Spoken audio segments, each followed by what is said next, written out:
Welcome mga katomotive. For today's video, ipapakita natin sa inyo mga katomotive paano i-check yung mga high tension cord sa mga sasakyan. Okay? So yun lang, may mga high tension cord katulad nito. Okay? So ito, example to mga katomotive, 1 seat to na high tension cord. So i-check natin to kasi once naka-encounter kayo ng mga misfire or rough idle mga katomotive, so i-check nyo tong high tension. Pinaka-importante, baka putol yan sa ilalim. So, yung gamit natin sa pag-check is itong multimeter mga katomotive. Okay? So, explain natin muna sa inyo bago natin siya check one by one. Okay? So, pag mataas yung high tension cord niya, yan. Kunwari, ito yung number 1, number 2, number 3, number 4. So, yung number 4 is pinaka-maiksi. Okay?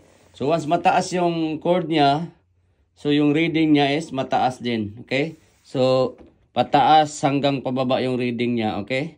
So, pag walang reading siya, naka-OL dito sa multimeter. So, hindi na siya nag-contact. So, meaning putol na yun sa ilalim. Okay? So, i-check lang natin tong high tension na to kung okay ba siya.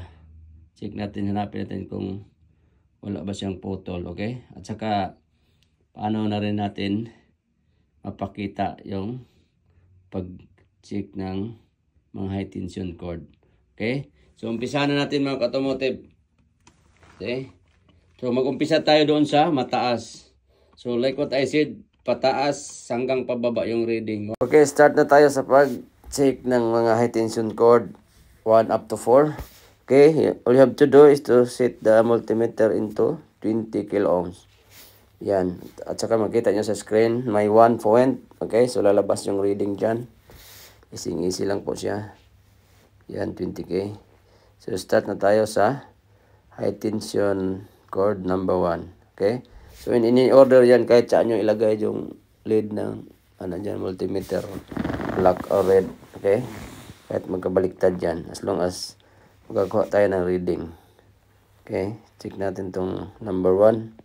Pag mataas yung high tension cord, mataas din yung reading niya. Okay, expected na yan mataas. So, nagdepende yan sa cord kung gaano kahaba. Okay. Yan, titingnan natin. See, may 8.18 reading. So, which is good. So, yung kasunod dito, pag ma-exit yung cable, so medyo bababa din yung reading. Okay, check natin tong number 2. Okay, let's proceed to number 2, high tension cord. I-check if may reading ba siya. Okay. So, idiin nyo lang sa ilalim yung mag-contact talaga siya ng maganda para magkaroon siya ng reading, or pag walang putol siya, may reading talaga. See, as you can see. So, no reading. So, fail po itong high tension cord number 2. See? Kahit anong tusok natin doon. Yan, see?